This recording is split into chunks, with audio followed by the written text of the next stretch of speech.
네, 안녕하세요. 박종TV의 서울한의원 대표원장 박종입니다. 이 파킨슨병에 대한 제가 아주 체계적이고 구체적이고 정확한 지식들을 계속해서 이 박종TV에 올려드릴 테니까 유튜브를 잘 활용을 하셔가지고 제 강의를 꾸준하게 들으시고 또 좋은 내용들이 있으면 구독, 좋아요 많이 눌러 놓으시고 계속해서 그 자료들을 받아가지고 체계적으로 제 강의를 들으시면 파킨슨병을 앓고 있는 환자들, 보호자들한테도 큰 도움이 되고 또 이 병이 걸리지 않을까 걱정하는, 예방하고자 하는 분들에게도 많은 도움이 될 것이라고 저는 확신합니다. 지난 시간에는 파킨슨병이 어떤 병인가에 대해서 말씀을 드렸는데요. 오늘 시간에는 그럼 도대체 파킨슨병은 왜 걸리는가? 이거 아주 근본적이고도 정말 궁금한 것 아닌가요? 오늘은 그 부분에 대해서 조금 깊이 있게 우리가 한번 알아보도록 하겠습니다. 파킨슨병은 왜 걸리는가? 근데 아직까지 왜 이 흑색질의 신경세포의 변성이 일어나서 파킨슨병이 일어나는 것에 대해서 확실히 알려진 게 없습니다. 정형화된 치료도 없는 거고, 그러니까 환자들이 여러 병원을 돌아다니면서 사실은 진료받고 실망해서 오는 경우도 있고, 또 치료도 뭐 다양한 치료가 있는 게 아니다 보니까 정말 좌절하고 절망하고, 쉽게 얘기하면 파킨슨병이란 병 자체가 두려운 것보다도 앞으로 파킨슨병과 어떻게 남은 여생을 살아가시도록 해야 되느냐, 살아야 하느냐에 대한 근본적인 나침반 역할을 해줄 수 있는 그런 자료들이 많이 부족하다 보니까 거기서 오는 불안감이 더 큰 게 아닌가. 제가 그런 생각을 많이 합니다. 그래서 제가 이 파킨슨병 이야기라는 이 책, 네박스 박종의 파킨슨병 이야기라는 책을 내게 된 것도 사실은 이런 파킨슨병을 정확하게 이해하고 원인과 그 이유에 대해서 알고 또 대처법을 좀 이렇게 가르쳐 줄 수 있는 길잡이 역할을 하고자 하는 마음도 좀 있었습니다. 파킨슨병 환자 중에 약 그 15%에서 20% 정도가 파킨슨병을 앓았던 그 친척이 있는 걸로 나타나서 유전학 등 가족성으로 발병하는 경우도 있으나 대부분은 가족력이 없이 발생합니다. 그러니까 15 내지 20% 정도가 가족력이 있는 건데 나머지 한 80% 정도는 가족력 없이도 발병하기 때문에, 그래서 우리가 어떤 파킨슨병 환자나 가족에 대해서 어떤 낙인을 찍어서는 안 된다는 겁니다. 그건 아주 오만한 겁니다. 예. 누구나 걸릴 수 있다는 거죠. 그죠? 그래서 환경적 영향이나 독성 물질이 또 원인이 된다는 연구 결과도 있지만 사실은 아직 모든 환자를 설명할 만큼 과학적인 근거가 확실하진 않다. 이 파킨슨병을 노화의 일부분으로 발생한다고 보편적으로 생각하기도 합니다. 근데 또 30, 40대에서도 발병할 수 있기 때문에 이것을 또 뭐 막연한 노화 현상으로 보기도 또 문제가 좀 있습니다. 그래서 이 병이 어떻게 진행되고 증상이 출현되는가 하는 그 이유에 대해서 많은 연구들이 이루어지고 있는데, 다행히 이 병이 어떻게 진행되고 증상이 출현되는가, 어떻게 출현이라는 건 나타나는가에 대한 부분은 어느 정도 밝혀져 있습니다. 그러니까 1기에서 2기에서 3기, 4기, 5기로 어떻게 진행이 되고, 또 1기에서는 어떤 증상이 나타나고 2기는 어떤 증상, 3기, 4, 5기는 어떤 증상이 출현하는가, 나타나는가에 대한 부분들은 밝혀져 있기 때문에 우리가 현재 정확하게 알고 있는 그런 내용들은 또 우리가 인식을 정확하게 알고 있을 필요가 있습니다. 이 뇌는 겉표면과 표면과 중간 내면으로 이제 구성되어 있는 건 누구나 알 겁니다. 과일로 치면 껍질이 있고 그 안에 딱딱한 씨앗이 있는 것처럼 뇌도 크게 두 부위로 나눌 수가 있죠. 뇌 껍질 부분을 피질이라 그래요. 껍질 피에다가 이제 질자를 써서 피질이라 하는데, 피질에 이상이 오면은 이제 그 뇌경색이 올 수도 있고 뇌출혈, 뇌경색, 뇌출혈 같은 중풍, 뇌졸중이 올 수가 있고 또 혈관성 치매가 올 수도 있고 건망증이 생길 수도 있고 또 운동이나 감각 또는 언어 능력에 이 문제가 올 수가 있습니다. 이 바깥 피질에 문제가 오면. 그리고 바깥 피질이 아니고 이 뇌 깊은 그 중간 뇌 부분에 중뇌 부분에 문제가 있을 때 아까 그 흑색질의 손상이 오면서 파킨슨병이 발병하게 되는 거죠. 그러면 중뇌에 들어있는 이 흑색질이라는 것은 감각기관을 통하여 들어온 정보를 정리해서 다시 이 피질을 통해서 해당되는 근육신경에 신호를 전달하는 역할을 하게 되죠. 그래서 이러한 신호 전달은 신경과 신경 사이의 신경 전달 물질을 통하여 이루어지게 되는데 그 대표적인 신경 전달 물질이 바로 도파민입니다. 그래서 이 도파민이 부족해지면 이 피질을 통해서 근육신경에 신호를 전달하는 역할을 못하니까 이 떨리면 야 떨리지 마 라고 신호를 보내야 되는데 신호를 안 보내니까 못 보내니까 떨어도 그냥 놔두는 거예요. 요는 그 흑색질이라는 신경세포의 뇌 혈류량을 높여가지고 아니면 뭐 그냥 미친 사람처럼 매일 웃던가 해서 어쨌든 도파민이 많이 분비가 되게 돼서 도파민이 피질을 통해서 근육을 떨리지 말라고 조절하게끔 만들어야 된다. 이 확실한 논리를 파킨슨병 환자 보호자들이 알고 계시면 되는 겁니다. 결국 뭐죠? 흑색질이라는 그 중뇌 부위 신경세포 쪽으로 혈류량을 많이 보내고 산소와 포도당을 많이 공급을 시켜야 되는 거죠. 그래서 남아있는 흑색질 하나라도 제 기능을 하도록 하면 되는 겁니다. 그러면 근육을 잡을 수가 있다는 거죠. 그러려면 어떻게 해야 되죠? 유쾌하고 즐거운 마음가짐을 가져야 되고 또 뇌세포에 산소 포도당을 공급할 수 있는 그런 음식을 잘 먹어야 되고 또 잠을 잘 자서 그런 알파시누클레인이라는 그런 독성 단백질이 그 흑색질 세포를 신경세포를 죽도록 하는 걸 방지를 해야 되고 또 규칙적인 생활 습관을 가져야 되고 운동을 통해서 이 흑색질 세포, 신경세포가 줄어들지 않도록 방어하는 노력을 해야 되죠.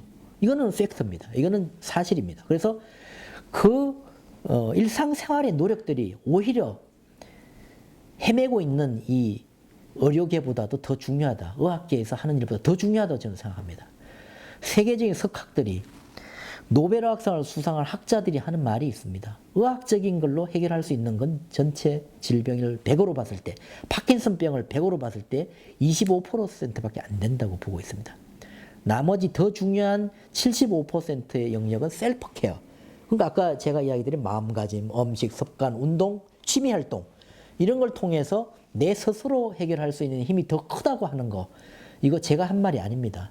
세계적인 석학들이 하는 말입니다. 이 말에 대한 믿음을 확실히 좀 가지시고 내 자신이 가장 훌륭한 의사라는 생각을 가지고 파킨슨병 진단을 받았더라도 낙담하지 마시고 나훈아처럼 파킨슨병의 모가지를 비틀어서 끌고 내가 좌지우지하고 갈 수 있도록 컨트롤하는 그런 정신적 멘탈을 가주시기를 진짜 간곡히 부탁드립니다. 현재까지 정확하게 밝혀진 것은 뇌의 깊은 바닥에 위치하는 중뇌, 중간뇌라는 곳에서 그 중에서도 흑색질이라는 그 신경세포에서 도파민이 만들어지는 것이 부족해서 여러 가지 증상들이 나타난다는 것은 확실하게 밝혀져 있습니다.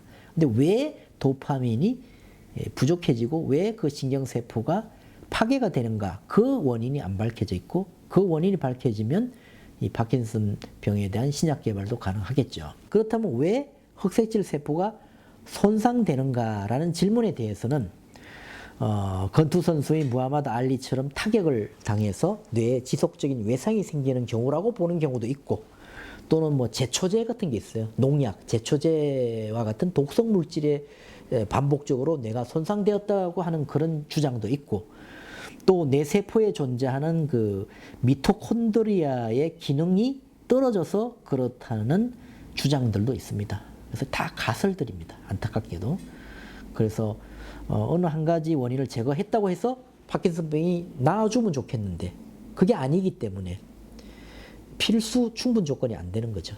그러다 보니까 이 인과관계가 성립이 안 되다 보니까 파킨슨병에 대한 신약 개발이 아직까지도 불가능한 그런 측면이라고 볼 수 있습니다.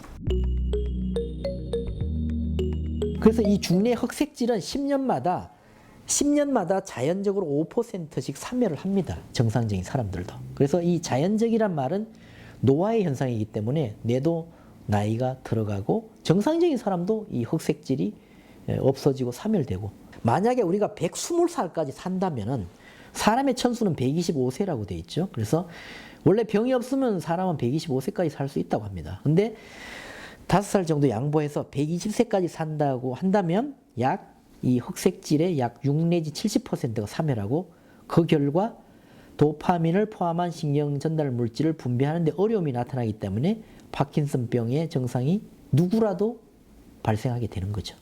그죠?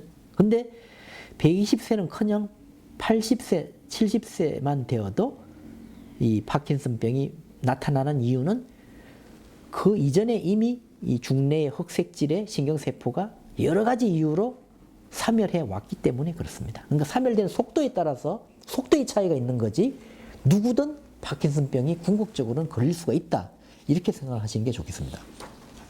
즉 이론적으로 보면 누구나 120세까지 생존한다면 무조건 파킨슨병이 발병한다는 겁니다. 자, 이거 정말 중요한 사실입니다.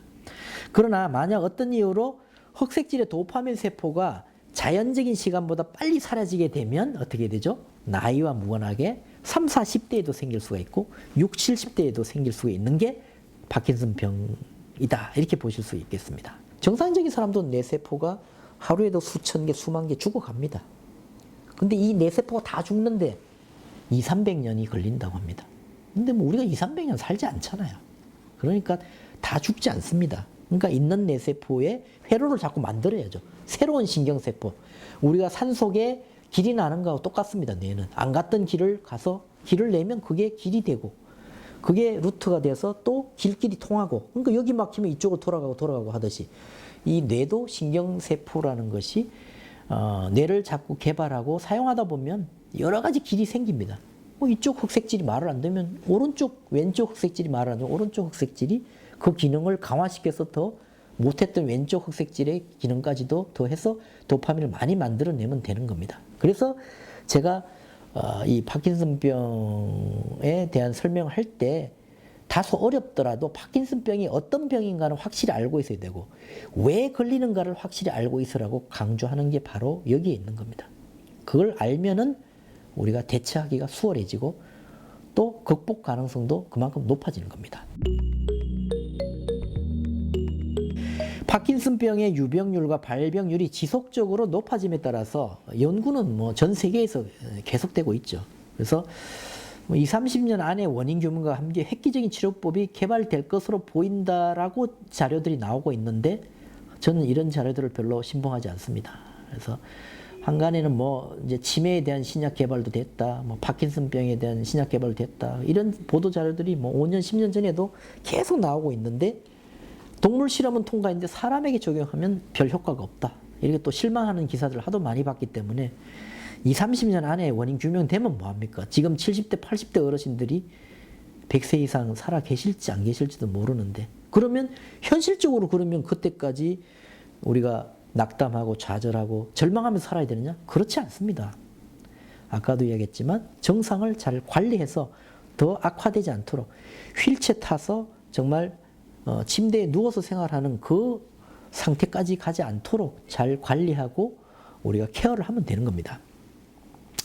그래서 그 원인 규명이 되고 획기적인 치료법이 나타날 때까지는 빨리 발견하고 제대로 관리하고 치료하는 게 지금 현실적으로는 가장 확실한 해답이다, 이렇게 볼 수가 있고, 또 노화라는 현상이 파킨슨병과 일부 동일한 증상을 유발하기 때문에 파킨슨병 의심 증상이 나타날 때는 절대로 집에서 자가 진단을 하면 안 되고 반드시 병원으로 와서 조기 진단, 조기 발견을 하면 됩니다. 그래서 초기에 발견하면 제가 보기에는 뭐 100세 이상 관리 가능하다고 봅니다. 그래서 조기 발견이 그렇게 해서 중요한 거고, 또 병원에 가는 걸 두려워할 거 없이 내 집 안방 드나들듯이 이게 드나들어야 됩니다. 저는 그런 생각을 많이 합니다. 병원을 문턱이 있다 이렇게 생각하지 마시고 우리나라처럼 이렇게 의료 제도가 잘 돼 있는 나라도 드뭅니다.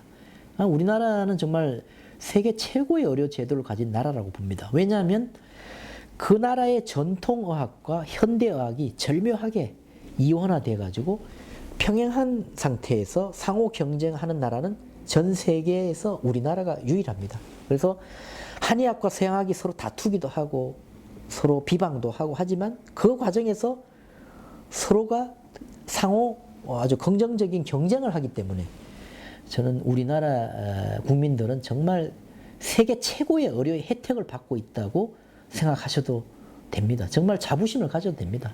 그래서 그리고 지금도 여러 학자들이 추측하건대 일본과 지중해를 꺾고 우리나라가 건강 수명 1위의 국가로 이제 궁극적으로 올라가게 된다고 합니다. 그만큼 우리나라의 음식 문화라든지 이런 것들이 정말 정교하게 잘 발달돼 왔기 때문에 정말 한국인이라는 그 자존심, 자긍심을 충분히 가지시고 극복을 해도 됩니다. 그래서 우리나라는 의식동원, 약식동원이라는 말이 있을 정도로 이 의료의 행위와 음식을 먹는 행위를 참 수천 년 전부터 동일시 해가지고 음식으로서 병을 치료하는 그런 이론들과 학문들이 많이 발달해 왔고 그 근거가 상당히 있습니다. 그래서 제가 이 병원에만 의존하지 말고 집에서 할 수 있는 75% 자가치유 능력을 키우라고 하는 겁니다. 그래서 이제 마음가짐, 음식, 생활습관, 운동, 취미활동 이거 정말 중요합니다. 그래서 이 이야기는 제가 이 파킨슨병 강의가 끝날 때까지 계속될 겁니다. 파킨슨병의 증상은 여러 가지 원인에서 오고 또 증상 자체도 다양하기 때문에 이 컨트롤하기 힘들고 하나로 규정할 수 없기 때문에 완치가 없다는 표현을 씁니다. 하지만 증상을 잘 관리하고 제어한다면 큰 지장 없이 초기 상태에서 잘 머물러서 우리가 우리의 인생을 큰 지장 없이 살아갈 수도 있는 질환이다. 이렇게 말씀드리면서 오늘 강의를 마치도록 하겠습니다.